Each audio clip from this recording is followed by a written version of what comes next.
Ciao, sono il dottor Max, della PharmaMax, che si occupa della pubblicazione dei foglietti illustrativi dei farmaci, in formato video, dove io personalmente vi leggerò i bugiardini.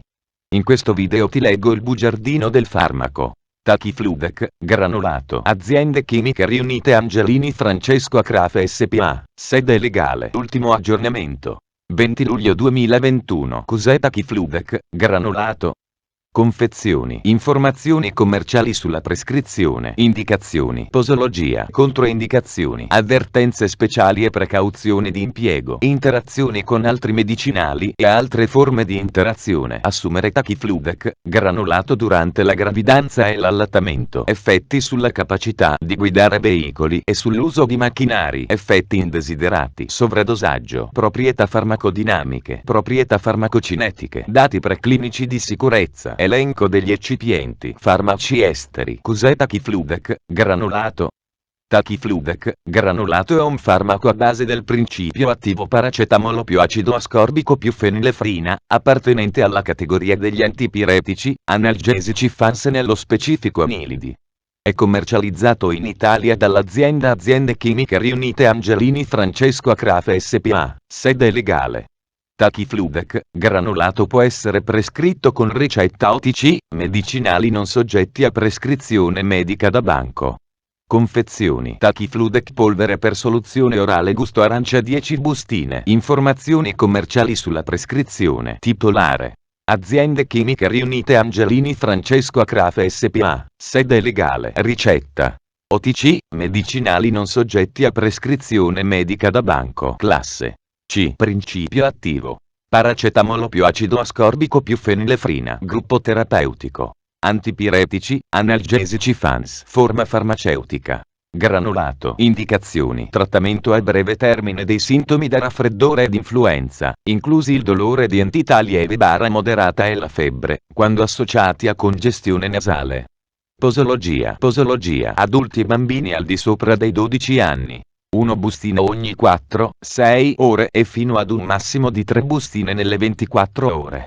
Il medicinale non deve essere usato per più di 3 giorni consecutivi senza consultare il medico. Popolazione pediatrica. Bambini al di sotto dei 12 anni.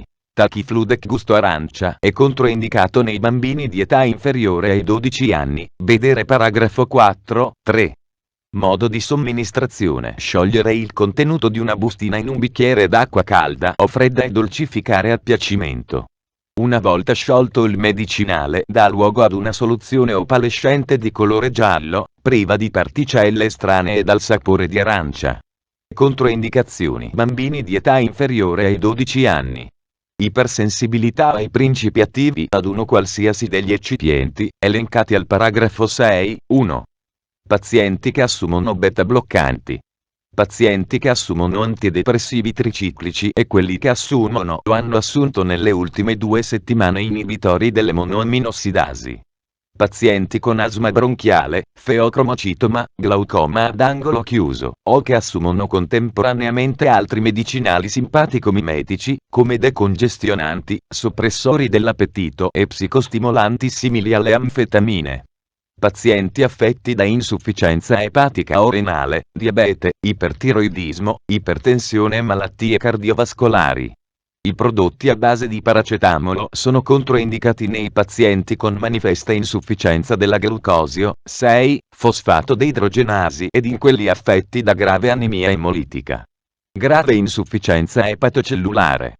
Avvertenze speciali e precauzioni di impiego. I pazienti devono essere avvisati di non prendere altri medicinali contenenti paracetamolo mentre assumono Tachifludec in quanto dosi elevate di paracetamolo possono causare reazioni avverse gravi. Evitare il consumo di, vedi la scheda tecnica del farmaco, RCP, completa. Accedi al sito www.codifa.it. Interazioni con altri medicinali e altre forme di interazione. Paracetamolo. L'effetto epatotossico del paracetamolo può essere potenziato dall'assunzione di altri farmaci attivi sul fegato, come la zidovudina e l'isoniazide che possono produrre una inibizione del metabolismo del paracetamolo. Vedi la scheda tecnica del farmaco, RCP, completa. Accedi al sito www.codifa.it. Interazioni riportate su letteratura scientifica internazionale. Prima di prendere Tachifludec, granulato. insieme ad altri farmaci come Cormeto, eccetera. Chiedi al tuo medico o farmacista di fiducia di verificare che sia sicuro e non dannoso per la tua salute assumere Tachifludec, granulato durante la gravidanza e l'allattamento. Posso prendere Tachifludec, granulato durante la gravidanza e l'allattamento. Gravidanza. Paracetamolo. Studi epidemiologici in donne in gravidanza hanno mostrato che non ci sono controindicazioni nell'uso del paracetamolo quando usato nelle dosi consigliate, ma la somministrazione del preparato in gravidanza, vedi la scheda tecnica del farmaco, RCP, completa. Accedi al sito www.codifa.it. Effetti sulla capacità di guidare veicoli e sull'uso di macchinari. Tachifludec non altera la capacità di guidare o di usare macchinari. Tuttavia, i pazienti devono essere avvisati di non guidare o operare su macchine in presenza di vertigini. Effetti indesiderati. Di seguito sono riportati gli effetti indesiderati organizzati secondo la classificazione per sistemi ed organi Meddra. La frequenza è così definita. Molto comune, è un decimo, comune, da 1/100 a 1/10, non, vedi la scheda tecnica del farmaco, RCP, completa. Accedi al sito www.codifa.it. Sovradosaggio. Paracetamolo. Alle dosi consigliate, o anche nel caso in cui si dovesse assumere l'intera confezione, non dovrebbero comparire sintomi da sovradosaggio di paracetamolo. Tuttavia in caso di ingestione di dosi molto elevate di paracetamolo, superiori a 10 g, la complicanza più comunemente riscontrata è il danno epatico, che si manifesta in genere 12-48 ore dopo l'assunzione.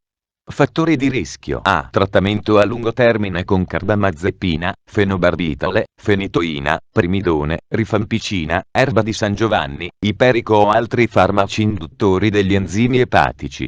B. Consumo regolare di etanolo in quantità superiori a quelle raccomandate. C. Deplezione di glutatione, ad esempio disturbi dell'alimentazione, fibrosi cistica, infezione da HIV, inedia, cachessia. Sintomi. I sintomi precoci del sovradosaggio da paracetamolo nelle prime 24 ore sono pallore, nausea, vomito, anoressia e dolore addominale.